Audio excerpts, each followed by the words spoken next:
I know that you've got very strong reservations about particularly the lives of others. I wonder if you'd like to tell us a bit about that. With the life of the others, I do not want to say too much about the movie. I wrote something about that in my article, but I want to tell a little story maybe, because it's better, sometimes it's more understandable if you tell a story. For example, there's this character of the minister in the movie. He's always sitting in the dark car, and he wants to have this actress as his, and he wants to have a love affair with her, and for that he uses the Stasi, and that brings the whole film into motion. And I want to tell another story about the real cultural ministry of East Germany. It was Hoffmann, Hans-Joachim Hoffmann. He was, until the final days of East Germany, the cultural minister of GDR. And my father went to the West. He was a stage director. He went to the West in 1977 because he got into big political troubles. And it was strange because he left on one hand East Germany, but on the other hand he had a permanent visa because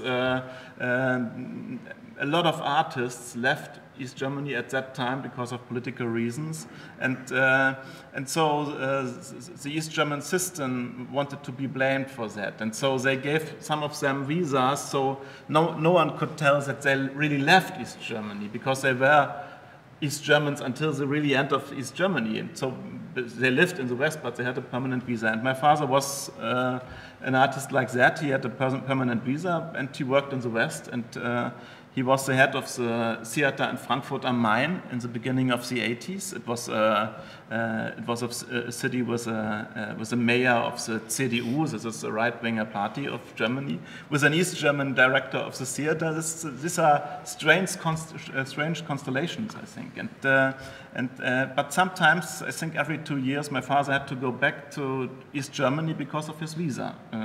And so I think in '84 he had to go to the Ministry of Culture, and some weeks before he took part on a political discussion in the Paulskirche in Frankfurt am Main. It was a political discussion of the peace movement. This was a time of when the rockets of the NATO, the Pershings and cruise missiles were brought to Western Europe, and on the other hand the SS-20 from Russian came to East Germany. So a lot of arms race was in Germany at this time, and it was a real dangerous situation.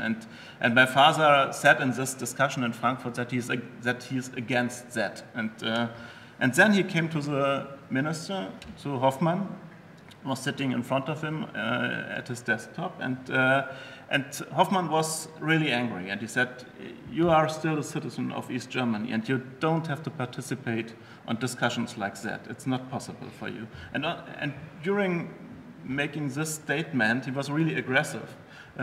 He had a sheet of paper in his hand, and he gave that over the table to my father.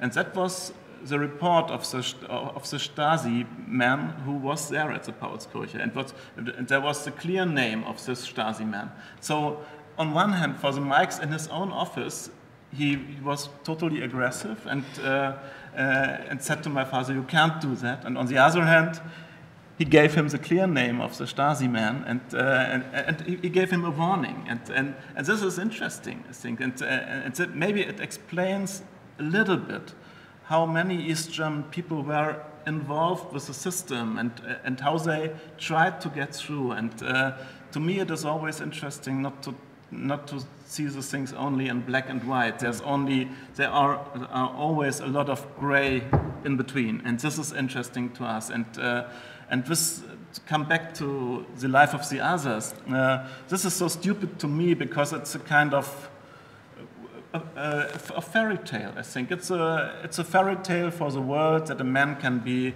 that a bad man can change into a wonderful human being. And so this is,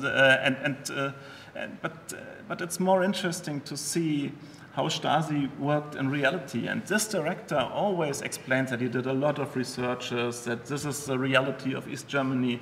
And it has nothing to do with that. That's the reality. It's a fairy tale produced for the world market, and that's nice. It's okay as a film, but it has nothing to do with reality of this former existing country. Those films, like Life of the Others, represent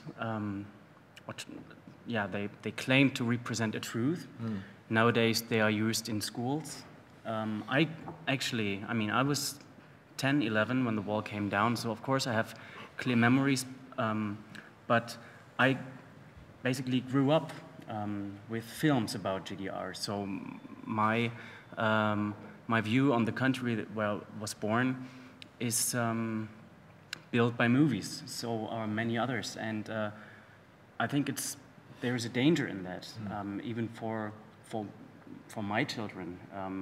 If they grow up with images of films, and this is what's going to happen.